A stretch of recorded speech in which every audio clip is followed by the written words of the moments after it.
بسم الله الرحمن الرحيم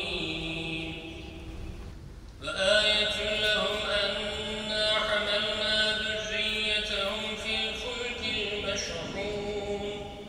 وخلقنا لهم من مثله ما يركبون وإن نشأ نغرقهم فلا صريخ لهم ولا هم ينقذون إلا رحمة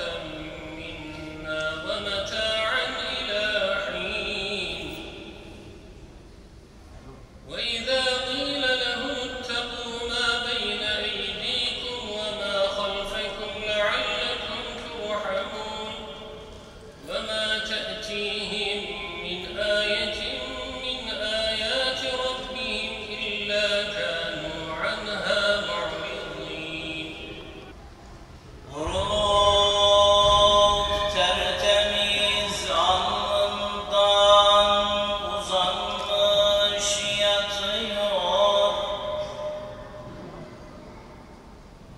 bir hilal uğruna yaran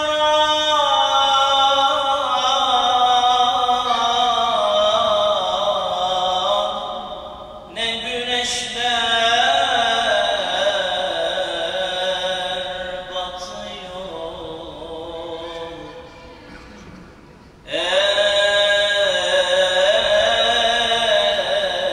Ey bu topraklar için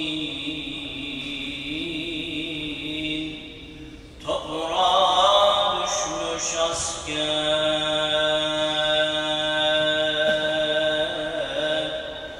gökte de cidat inerek öpse o pak allı der.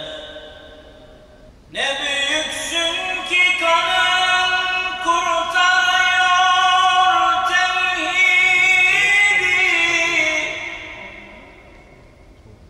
Bedir'in aslanları ancak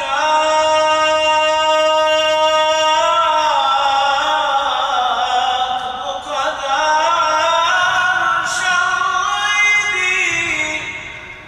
Ey bizleri yoktan var eden, varlığından haberdar eden, istediğini istediğine verip, istediğini istediğinden alma güç ve kudretinin yegane sahibi olan Yüce Rabbimiz, Kerim kitabında Allah yolunda öldürülenlere sakın ölüdürler demeyin, bilakis onlar diridirler, fakat siz anlayamazsınız ilahi hitabınla, şehitlik mertebesini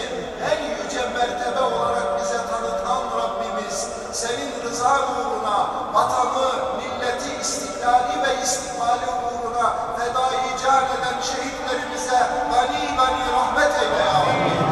Bu vatan uğruna mücadele ve mücahede ederken şu veya bu şekilde şehitlik ve gazilik mertebesine ulaşan bütün şehitlerimize ve gazilerimize rahmet eyle ya Rabbi. Hazreti Adem'den Hazreti Muhammed Mustafa'ya kadar insanlığa rahmet elçileri olarak gönderilen Peygamber-i İzam ve Resul-i Kiram'ın da ruhlarına hediye eyledik, vasıl eyle ya Rabbi.